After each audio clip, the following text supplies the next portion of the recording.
Good Wednesday evening and welcome to the NCWLIFE Evening News. I'm Grant Olson. Here are a few of the stories we have coming up for you tonight. U.S. Forest Service crews are igniting prescribed fire treatments throughout the Okanagan-Wenatchee National Forest this week.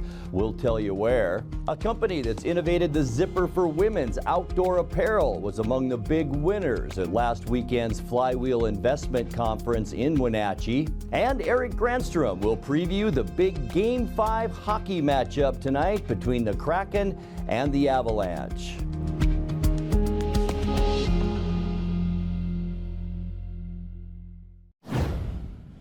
An East Wenatchee woman arrested alongside a murder suspect is now charged with aiding him after the fact. Douglas County prosecutors filed charges Monday of rendering criminal assistance and making false statements against 24-year-old Sabrina Lee McCubbin.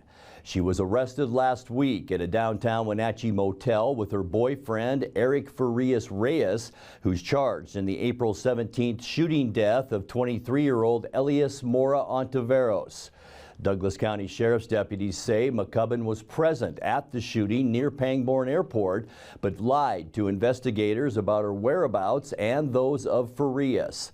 The couple, as well as suspected accomplice Juan Carlos Vasquez Hernandez, all remain held in the Chelan County Jail. A second flight to Seattle in and out of Pangbourne Memorial Airport could take wing as early as this fall. The Chelan Douglas Port Authority says it struck a one-year agreement with Alaska Airlines to host a second flight, which would take off daily each morning and arrive each night. The agreement could be costly, though. The port must guarantee up to a $500,000 subsidy if Alaska's flights don't meet their revenue target. The new flight schedule should take effect by mid-September. Leavenworth firefighters responded for a different kind of water rescue late last night. A large dog was trapped in Chumstick Creek about 3 miles north of town and needed some help getting out. Acting Battalion Chief Mike Smith said his agency and Cascade Ambulance were called to the scene about 11:50 p.m. The dog weighed 180 to 200 pounds and had been marooned for 45 minutes in a shallow spot in the cold creek water where its owner was unable to reach it. After lifting the dog out on a rope was unsuccessful, rescuers used a ladder to cross the creek where they cleared a space on the bank. Once there, they were finally able to coax the dog to swim to them. The whole operation took about a half an hour. Smith said, quote, "Even though it's a dog, if there's anything we can do to help our citizens, we'll go out and do it." U.S. Forest Service crews are igniting prescribed fire treatments throughout the Okanagan-Wenatchee National Forest this week. Today, the agency planned to treat about 870 acres near Mazama in Okanagan County using helicopters, drones, and firefighter crews on the ground. The ultimate goal is to improve forest health and prevent larger unplanned fires around the Methow Valley. Other planned ignitions to be carried out this week are scheduled for the Eniat Valley and Lake Chelan areas. When we come back, the Wenatchee School District School Board got a legislative update and learned of enrollment projections for the 2023-2024 school year last night. Non-farm employment in our area last month increased by 1,900 workers compared to March of last year. A company that's innovated the zipper for women's outdoor apparel was among the big winners at last weekend's Flywheel Investment Conference in Wenatchee. And we will highlight the annual Chief for a Day ceremony that will kick off the Washington State Apple Blossom Festival tomorrow. I'm Grant Olson, and you're watching the NCWLIFE Evening News. The Wenatchee School District School Board got a legislative update and learned of enrollment projections for the 2023-24 school year last night. Executive Director of Business and Finance, Sean Fitzgerald, presented at the meeting about preliminary K-12 enrollment for Wenatchee schools, and he spoke about outstanding budget issues. Fitzgerald said that the district is conservatively predicting a 1.3% decline in enrollment, or about 90 students. At the meeting, he went through a multi-year comparison of enrollment at the district. Here we have our chart of our multi-year comparison starting back in 2015-16. where our enrollment for the district peaked. With the Alcoa plant closure in 2015, we began to see a decline in our enrollment beginning in 2016-17 school year, and another significant drop in 2020-21 during the COVID pandemic lockdowns. Here again is the chart format just with the numbers, and we can see again both in 2016 and 17 related to the Alcoa plant closure. 2020-21, we have the COVID pandemic lockdowns, and currently 2022-23 in comparison to prior year, we're seeing roughly a 75 student drop, or about 1.1%. Again, some of the contributing factors, as already mentioned, Alcoa and COVID pandemics, but we're also seeing student enrollment decline due to increasing property values, alternative education options, and also paying attention to our county birth rates. We've seen a steady decline since 2015, but they are now stabilizing. So it'll be interesting to see how the trends will continue in the next few years, and seeing how that correlation between our incoming kindergarten classes and our county birth rates. Also, we have our cohort analysis, and just looking at our graduating classes appear to be larger than our incoming kindergarten classes, which also contributes to the decline.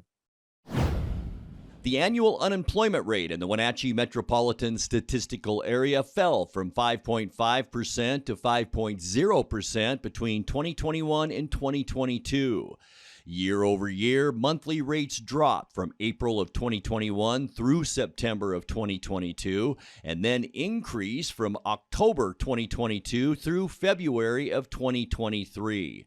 Unemployment locally stabilized from March of 2022 to March of this year at 5.4%. Meanwhile, non-farm employment increased by 1,900 workers compared to last year. That's a 4.1% increase. A company that's innovated the zipper for women's outdoor apparel was among the big winners at last weekend's Flywheel Investment Conference in Wenatchee. SheFly, the outfitter that was co-founded by Leavenworth native Charlotte Massey, received $50,000 in investment for its breakthrough outdoor pants design, which allows active women to take a bathroom break without removing any clothes. The largest Flywheel award of $150,000 went to a Bellevue company that specializes in cooling solutions for microprocessors.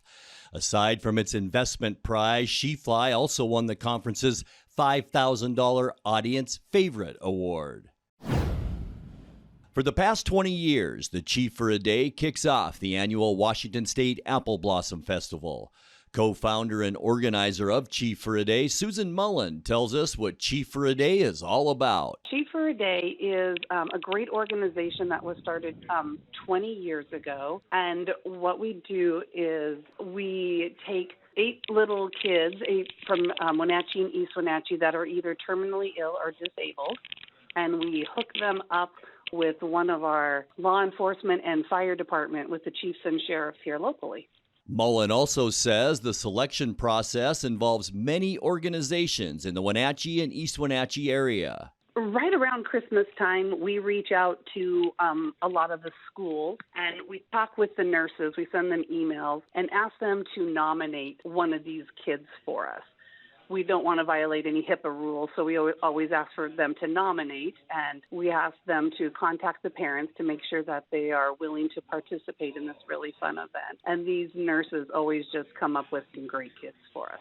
Chief for a Day kicks off the Apple Blossom Festival at noon tomorrow and will also feature many local dignitaries, including the 2023 Apple Blossom Royalty.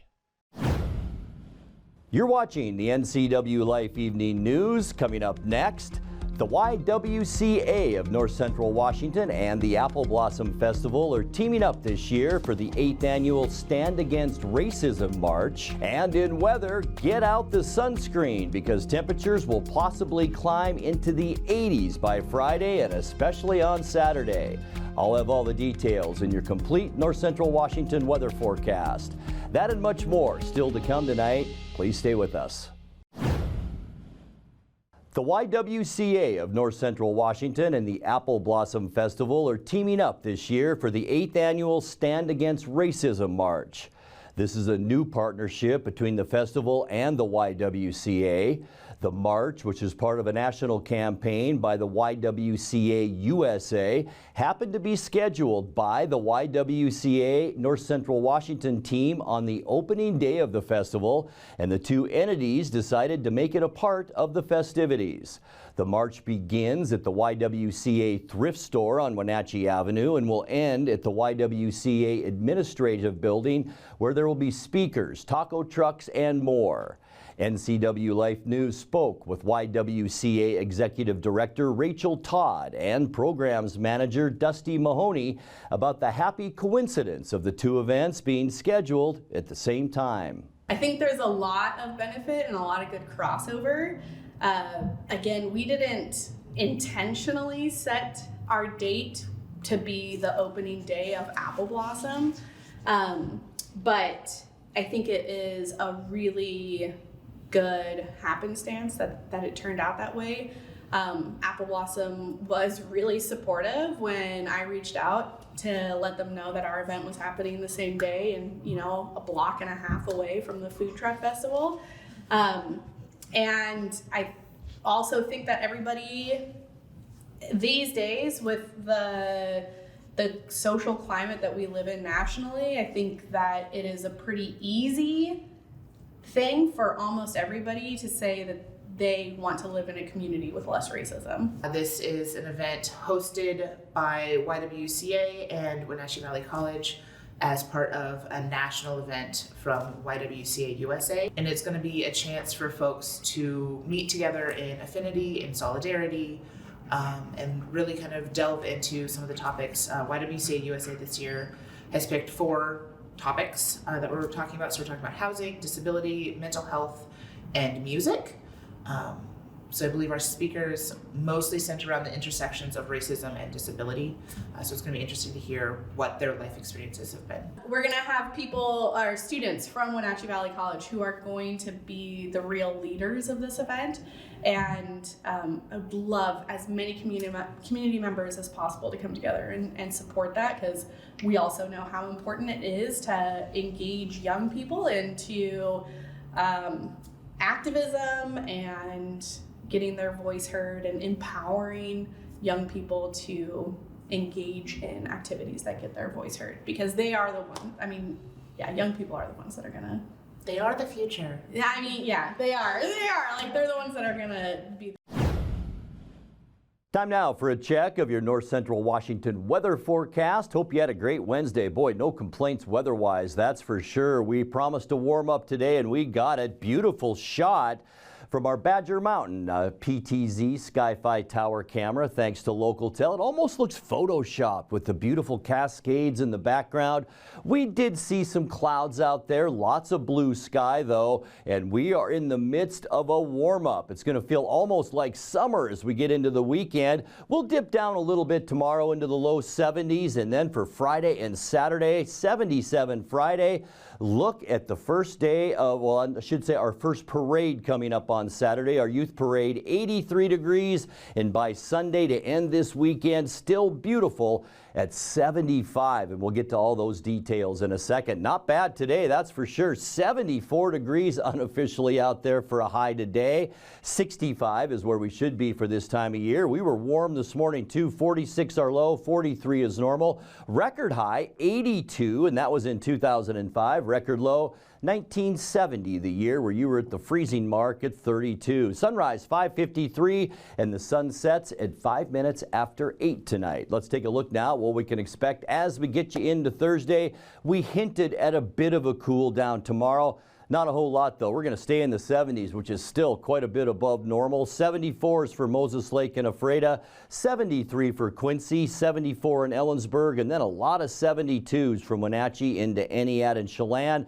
Beautiful day to head up to Leavenworth tomorrow. High temperature of 71. All right, let's take a look at tonight now. We'll see mostly cloudy skies as this area of low pressure continues to slide across the U.S.-Canada border. Some clouds behind it and kind of a tail as well. But this is our big weather maker, a large area of high pressure just off our coastline. And that will provide mostly sunny skies Thursday, as we mentioned, with highs comfortable into those low 70s. And then the warm up is on as we get you into the end of the week on Friday. Mostly sunny, high pressure with clear skies all over the west. There is an area of low pressure. It's very weak. We will see highs tomorrow, or should say Friday, in the mid to upper 70s. And boy, even better as we get into the Technoplex Youth Parade, which happens this Saturday. Sunny skies. Bring that sunscreen if you're attending the parade. We are talking highs into the low, maybe even mid 80s on Saturday. We will touch 85 to 90 down in the Tri-Cities Saturday. For Sunday, mostly sunny skies. Once again, there is a little bit of a trough of low pressure beginning to push into the state. Really won't affect us that much other than to cool us down slightly. Mid 70s for highs as we get you into the end of the first full weekend of apple blossom. And then on Monday, our first day of May, it looks very nice. Partly cloudy skies. We'll call it seasonal out there on Monday. High pressure beginning to build in once again for Tuesday. Mostly sunny skies. We'll warm up once again on Tuesday with high temperatures at the end of our forecast. Still beautiful into those low 70s. Let's take a look now at your 7-day forecast. 47 overnight tonight, 72 tomorrow. It's these 3 days right here. Friday, Saturday, Sunday, 77 Friday, 83 for the parade on Saturday, 75 on Sunday, and then more clouds mixed with sun as we get into next week. 68 Monday and 72 your high on Tuesday. And that's a look at your local weather forecast. Coming up next, tonight's sports report with Eric Granstrom and more as the NCWLIFE Evening News continues right after this. Well, the Seattle Kraken will be without their best goal scorer for Game 5 tonight in Denver, while the Avalanche will be without their best defenseman as well. The NHL suspended Cale Makar after his hit on Seattle's Jared McCann Monday. McCann will not play tonight and may be out for the rest of the series following that ugly hit in the Kraken's overtime win in Game 4 to even the series at 2 games apiece. Game 5 starts at 6:30 tonight at Ball Arena. You can watch it on ESPN or Root Sports Northwest. Well, the Mariners started their 9-game road trip on a winning note in Philadelphia last night by a score of 5-3 over the Phillies. Jared Kelenic hit his 7th homer of the season, while Teoscar Hernandez went deep to back 5 innings of solid pitching from Marco Gonzalez. High drive, right center field, and this ballpark is not going to hold it. Mariners have a 1-0 lead. Jared Kelenic, another home run, his 7th of the season. RBI number 14, 1-0 Seattle here in Philly. Let's see, ball up the middle, and JP will get an RBI. Infield hit. Mariners lead it 2-0. And the pitch swung on, hit deep, left field. Kelenic turns, watches it go as Edmundo Sosa has done it again. Solo home run, his 3rd of the year. He's gotten the Phillies on the board and answer back here in the bottom of the 5th as he cuts the lead in half. It's 2-1. Line drive, left field, and it's a 2-run homer for Teoscar Hernandez, and the Mariners have a 4-1 lead. Teo, home run number 6, RBIs 14 and 15, and man, did he pound that one. Fastball the other way, flagged out by France. Goes to second for 1, that's all they'll get. A run will score. But man, France just saved a couple of runs. That should do it. That's some good work here by Caballero, tagging his Cal. I don't think Mark's got a good arm. I don't think he has that good an arm, and it's offline. Cal scores standing up. Nice job, Jose Caballero. That's his first big league RBI, and the Mariners have a 5-2 lead. And a line drive base hit into center field. A pinch hit single for Cave. Bohm will score, and it brings the tying run to the plate. Sewald with the pitch. Swing and a miss. Put this baby in the books. 5-3 Mariners. Mariners here in Philly, game 1 of 3. Manager Scott Service was all smiles afterwards as Seattle won the opener of the series in a mix of good pitching and Jared Kelenic contributing offensively once again. Anytime you go out on a 3-city trip, you want to get off on a good start, and starts with pitching. I thought our guys threw the ball really well tonight. Marco, again, another good outing after what he did last time out at home. Great to see it. Great changeup going. Kept them off speed, off balance for the most part all night. And then the bullpen solid again. Obviously, our guys were rested tonight.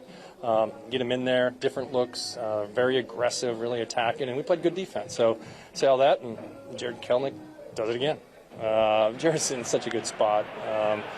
Left-handed pitching on it, homers, doubles, just played good defense, and Teo starting to pick it up. So a lot of good things going offensively as well. So like I said, great way to start the trip. Seattle and Philly were playing game 2 earlier today, and that was on Root Sports Northwest. Logan Gilbert, who was supposed to start yesterday, getting his start today against former Mariner Taijuan Walker. Well, we'll start our prep sports recap off with boys soccer from last night. Anthony Garcia scored a hat trick to lift Wenatchee over Davis 3-1. Moses Lake topped West Valley in a shootout 3-2, keeping the Rams winless on the season. Now, according to Wenatchee coach Dennis Johnson, here are the latest standings in the Big Nine. Eastmont leads in the win-loss column with a 7-2 mark. Wenatchee second at 7-3, but the Panthers have gained more points than the Wildcats. Points are given for each win and goals up to 3 goals per game, as well as shootouts. Now Davis stands in third place, while Sunnyside, Eisenhower, Moses Lake, and West Valley wind up the rest of the stack. The top 2 teams advance to the district championship, while 6 plays number 3, 5 plays number 4 in the district play-in games. We're almost to the end of the season. In other soccer yesterday, Othello blanked Ephrata 2-0. Cashmere goalkeeper Dalen Smart made 2 saves in a penalty kick shootout to help the Bulldogs beat Chelan 1-0. Quincy clinched the regular season Caribou Trail League championship with a 1-0 win over Cascade. Jackrabbits 6-0 in league play, 12-1 overall on the season. Brewster remained atop the Central Washington 1B2B league with a 5-0 win over Pateras. The Bears improved to 10-2-1 in league play with a win. Bridgeport remains in second place after a 3-2 win over Okanagan. Tonasket topped Manson 2-1. On the Les Schwab Prep baseball scoreboard from Tuesday, first for the larger schools in our area. Eastmont grabbed an early 5-run lead on West Valley, but the Rams came back for a 9-5 victory. Moses Lake remained atop the Big Nine standings with an 8-1 win over Wenatchee. Ephrata won a non-league game over Riverview by a score of 3-0. On the smaller school baseball scoreboard, Toppenish edged Quincy 8-7. Cashmere got by Chelan 4-2. Omak topped Cascade 4-1. Manson beat Oroville 13-3. Liberty Bell tipped Tonasket 4-3. Brewster took care of Lake Roosevelt 16-1.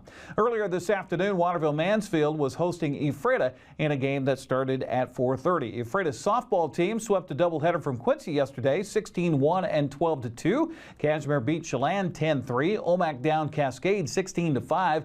Republic blew out Bridgeport in 2 games, 25-1 and 18-3. Oroville mauled Manson 25-3. Tonasket topped Liberty Bell 12-4. Lake Roosevelt blanked Brewster by a final of 3-0. Also on the softball diamonds today, earlier Liberty Bell was visiting Oroville while Waterville Mansfield was hosting Ephrata. We also have some prep tennis to talk about. Moses Lake hosted Davis and beat the Pirates with the boys winning 5-2, girls coming out on top 6-1. West Valley defended its home courts by downing Wenatchee, winning the boys match 4-3 and sweeping the girls matches 7-0. Chelan battled Cashmere and came out on top 4-1 in the boys, 3-2 in the girls match. Goats finished the regular season undefeated for both boys and girls tennis. Congratulations. That is a CTL regular season championship. That's a look at sports news. Have a happy Wednesday. And that will do it for our newscast tonight. For more on these stories and other news from around North Central Washington, you can find us on Facebook or our website at ncwlife.com. And remember, if you see news happening, we'd like to hear from you. You can send us an email at news@ncwlife.com or give us a call at 888-6295. I'm Grant Olson. Thanks so much for being with us and have a great night.